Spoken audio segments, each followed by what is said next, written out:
This is the inside of the Auto Sleeper Broadway FB. If we firstly come to the main control panel, I can turn the 12 volt on just here. Along the top we have the external temperature. We have a lightning strike just indicating that we're currently hooked up to mains electricity. We then have the humidity and the internal temperature. We have water pump on and off just here. We need the water pump on so we can get water out of the taps, flush the toilet and fill the boiler if it's been drained down. We then have water levels, so how much water is in the fresh tank and how much water is in the waste tank.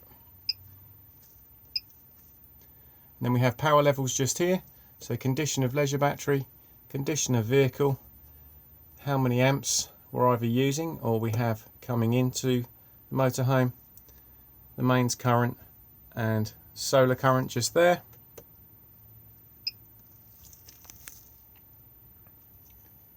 And as you can see, you can get to both of them just by scrolling through as well. Next we have the main isolator for the lights, and they can all be individually turned on and off on their own switches. Awning light on and off just there. That will also turn on the entrance light as well. Battery selection, so L for leisure, V for vehicle. Whichever battery you've selected on here is the battery you are also charging from the main supply. We then have the settings menu just here. So within this we have how we're going to charge everything. It's actually easier to just leave everything in smart mode. That way the solar panel will do whichever battery is currently not being charged by the main supply. We then have automatic tank fill just here. This one needs to be on if you're going to be using the whale filler hose on the outside of the motorhome. And then we also have tank heaters on and off just here.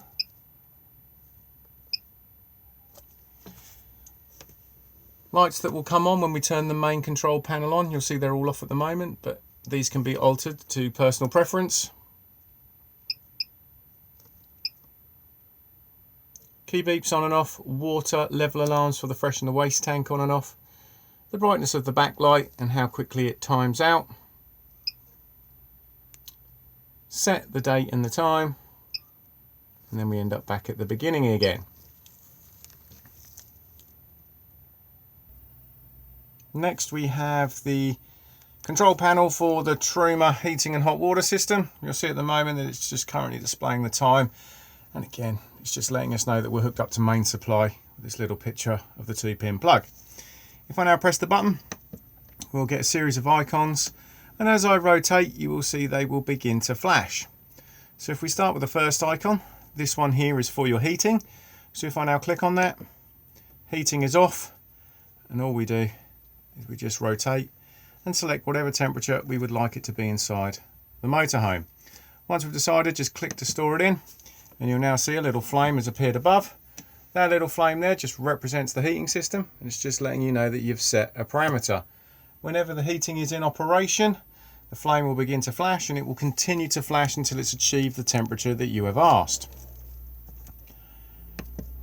Beside that, we then have hot water.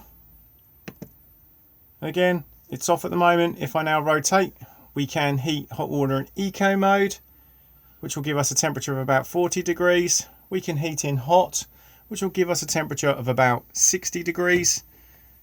And we can also perform a boost on the boiler. Boost is extremely handy, especially in the colder winter months if you want to get up to temperature really quickly, or if there's going to be more than one of you having a shower in quick succession of each other. If you do perform the boost and the heating is actually running, it will turn the heating off as it needs to use that extra power. But I'm now going to pop it onto 40 degrees. And again, it will continue to flash until it's achieved the temperature that you have asked. You'll see at the moment that this one is not flashing. It's just that it's an extremely hot day today. And you will see at the moment that the actual internal temperature inside this motorhome is 30 degrees. If we now click across to the next icon, this one here is power source. So we're currently using mains electricity using 2 kilowatts. If I rotate, I can lower the power consumption to 1 kilowatt. So if we're on a low amp site to try and avoid tripping. We can run in dual fuel, so we can run on a mixture of gas and mains at 2 kilowatts, or a mixture of gas and mains at 1 kilowatt. Or we can solely run on gas if we have no main supply available. In the dual fuel mode, it will only use gas as it's required.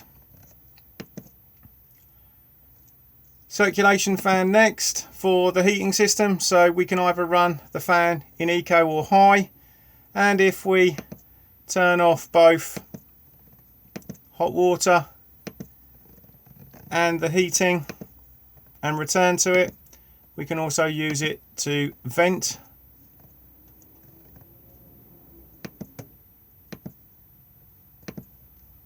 If we now drop to the lower icons, this first one here is to set a timer.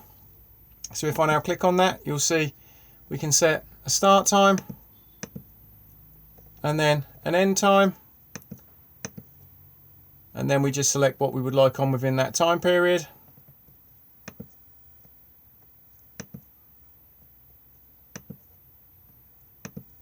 Once we've done that, timer on or off. If I now activate the timer icon will come up in the corner there, and now within that time period those settings would apply. If I now return to it, I can turn the timer back off again, and when we go back in we can then alter it again.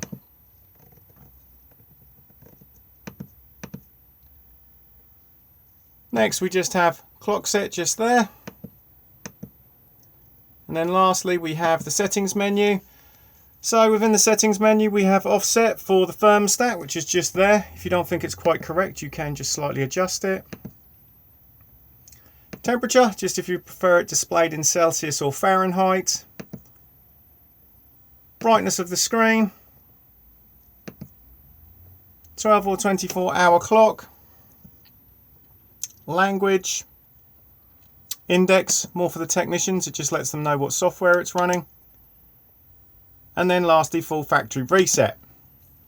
From time to time, these control panels may throw up error codes. They will usually be relatively basic. So if I just for a moment just turn something back on, and I now turn off this control panel here, in a moment we should get an error code because this control panel is linked to this, and it will just alert us to let us know that it's lost 12 volt supply. There we go. If I now restore the power, the error code should automatically just disappear. So 9 times out of 10, as long as you rectify the problem, the error code will just go. Other error codes you may get are, I'm currently trying to run it on main supply here. So if I pulled the mains lead out or we tripped, etc., it would let me know. Same being if we were trying to run the system on gas and we had no gas available. If the error code doesn't just disappear once you've rectified the problem, just go back to the little warning triangle and double click on it. It will then sometimes say no error and then just disappear. If that still doesn't work, if you still have stuff running like I have at the moment up the top here, just go and turn them all off because it can reassess a lot faster when it's not trying to do lots of things at once. If you've done this and it's still not working, I then always suggest the good old-fashioned turn it off, turn it back on again. And the way you do that is just by holding the button in here until it says off. If that still doesn't work, I then always suggest doing the factory reset because sometimes that's all these control panels require.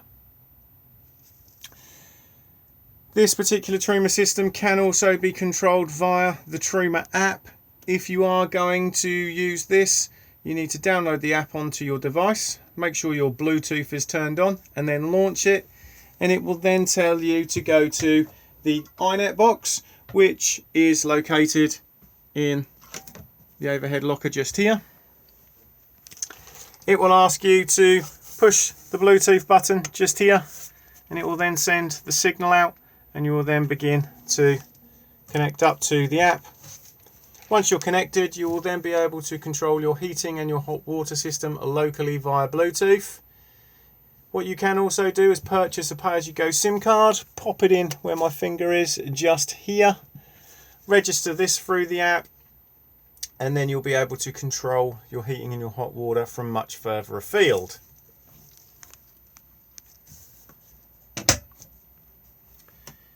If I now come to the bench seat just here and remove the cushions, if I now lift up, you'll see we have the leisure battery just here. You'll see the main 12 amp fuse just here. We have the solenoid just here for the whale filler on the outside of the motorhome. You'll see at the top here we have some 12 volt fuses. You'll see that they are all numbered up just here and are for mainly items on the outside of the motorhome.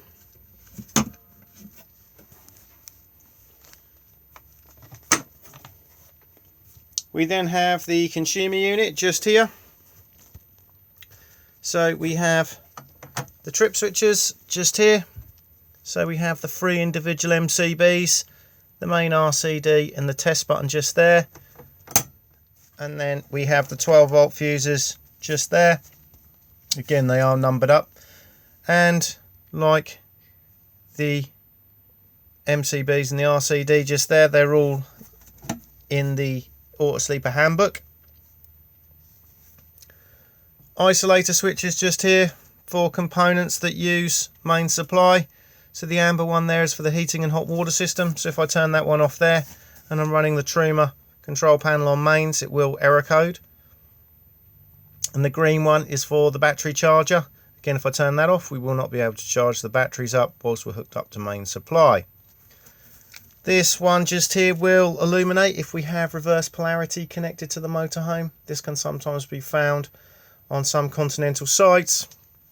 And then lastly, if we're not going to be using the motorhome for a lengthy period, we can push the system shutdown button just here and it will shut down the back end and kill any residual draw on the leisure battery.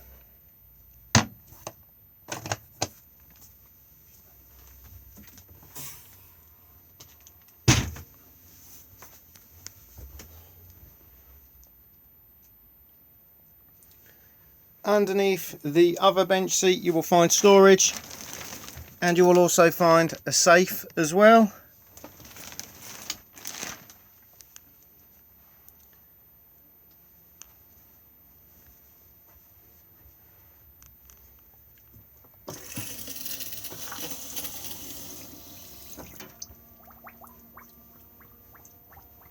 Hob. So we have the electric hot plate just here that operates on main supply and operates just here. Everything else is gas, so it's just push in, twist and push the igniter.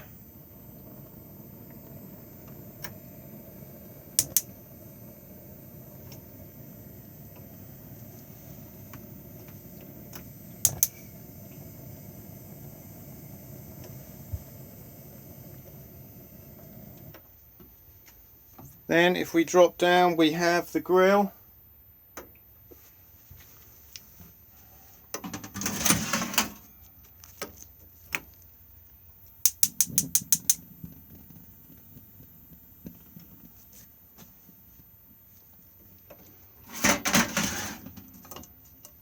And then the oven.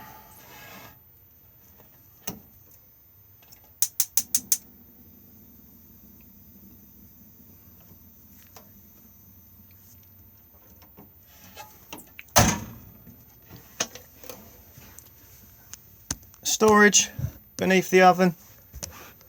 There is also, just tucked where my hand is here, a plug plugged in, which is for the electric hot plate.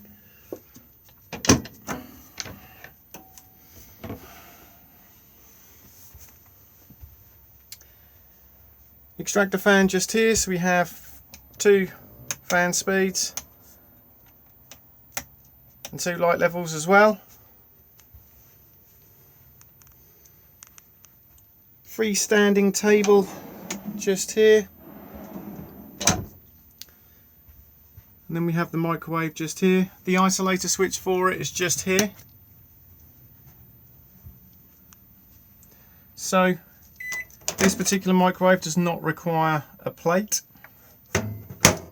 So we have quick start and stop just here. Then we have the normal stuff, power settings.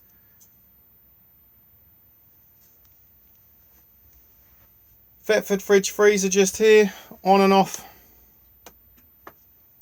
on the button. This is an automatic model, so as long as it's got A for automatic, it will find the best power source it can for you. So because we're hooked up to main supply at the moment, it's put us on to mains with a little picture of the 2-pin plug. If I now went outside and pulled the mains lead out, it would then automatically attempt to fire itself up onto gas, and as soon as we start the engine, it will then automatically go over to 12 volt maintain to keep itself cold whilst on the move. As you can see, the screen disappears after a few seconds. Just press the on off button to bring it back up again. We can take it out of auto if we want to, so I can manually put it onto mains. I can manually put it onto 12 volt maintain. We're going to get an error code at the minute because the engine's not running, and I can manually put it onto gas, but auto is the easiest option to have it on. Temperature control just here, and then units heated jacket on and off just here. Heated jacket needs to be on, especially like on days like today where it's extremely hot outside. This will stop a build-up of condensation forming at the back of the unit, which would then run down it and form a puddle. In the colder months it can be turned off. And then we have the freezer box at the top and the fridge at the bottom.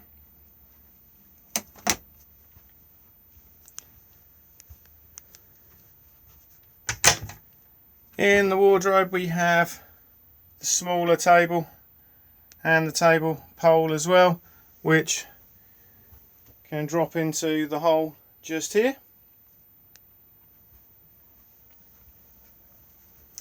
Also in here we have the digital amplifier for the television aerial on the roof, on and off just here, and then control the boost just here. Also in here, just tucked at the back, is the Huawei mobile Wi-Fi unit. So it currently doesn't have a SIM card inserted, so the SIM card does need to be popped in first of all. That's done just by taking this back cover off and then removing the battery and then popping the SIM card in. Once you've done that, when you turn it on, it will no longer obviously say insert SIM.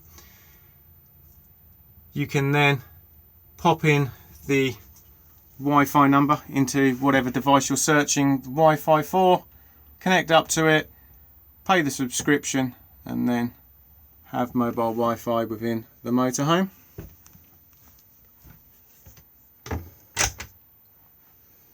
If I now go underneath the fixed bed, you'll see we have plenty of storage beneath. We also have the boiler just here and the boiler drain valve. Boiler drain valve on this particular model is automatic, so if there's water inside the boiler and the temperature drops below 3-4 degrees, this valve here will automatically drop the water for you. If you are going to manually drain the boiler, firstly make sure the water pump is turned off and then come to this blue diamond and twist it.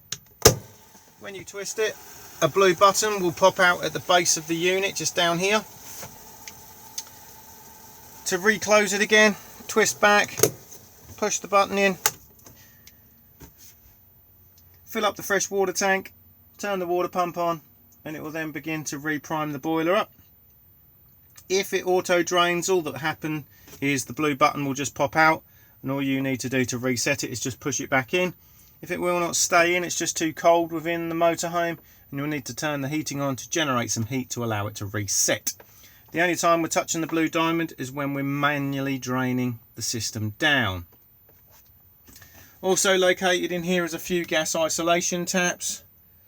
This one here is for the fridge, and this one here is for the heating and hot water. They can all stay in the on position. I always say if you smell gas actually in the van, go underneath the van and isolate the gas tank itself.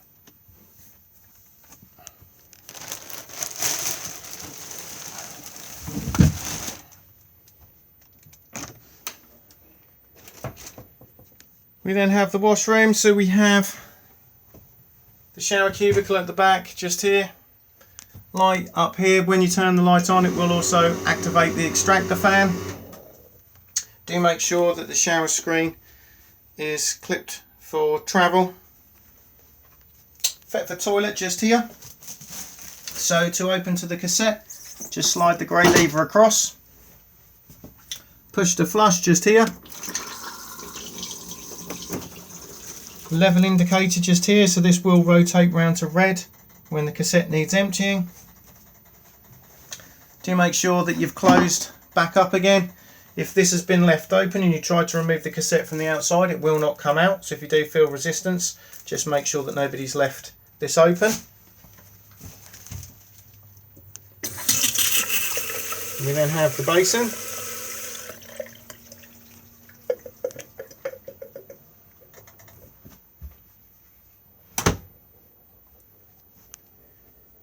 The front bed is very easy to make in this model.